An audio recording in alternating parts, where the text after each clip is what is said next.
በአገር በቀል ኢኮኖሚ ማሻሻያዎች አማካኝነት የተፈጠሩ እድሎችን ተጠቅሞ ተጨባጭ ጥቅምና ድጋፍ ለኢትዮጵያ ለማስገኘት በቅድሚያ ዲፕሎማቶቻችን በአገር ቤት የተፈጠሩትን አዳዲስ የፖለቲካዊና የኢኮኖሚያዊ ለውጦችንና እድሎችን በጥልቀት ተገንዝበው ግንዛቤያቸውንም አዳብረው የተደረጉ ለውጦችን ተረድተው ስራቸውን በአግባቡ እንዲሰሩ የውጭ ጉዳይ ሚኒስቴር ከገንዘብ ሚኒስቴር እንዲሁም ከኢትዮጵያ ኢንቨስትመንት ሆልዲንግስ እና ከኢትዮጵያ የሰነደ መዋለ ንዋዮች ገበያ ጋር በመተባበር ይህን የዲፕሎማሲ መምሪያ ሰነድ አዘጋጅቷል። ኢትዮጵያ ባለፉት ጥቂት ዓመታት ብዙ የኢኮኖሚ ሪፎርሞችን ብዙ የኢኮኖሚ ማሻሻያዎችን ተግባራዊ አድርጋለች።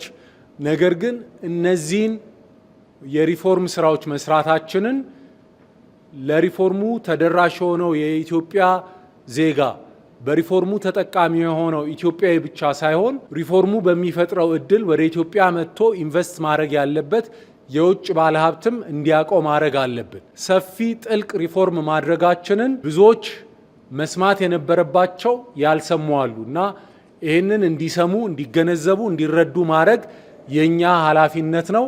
ይህንን ኃላፊነት ለመወጣት የሚያግዝ መሳሪያ ነው።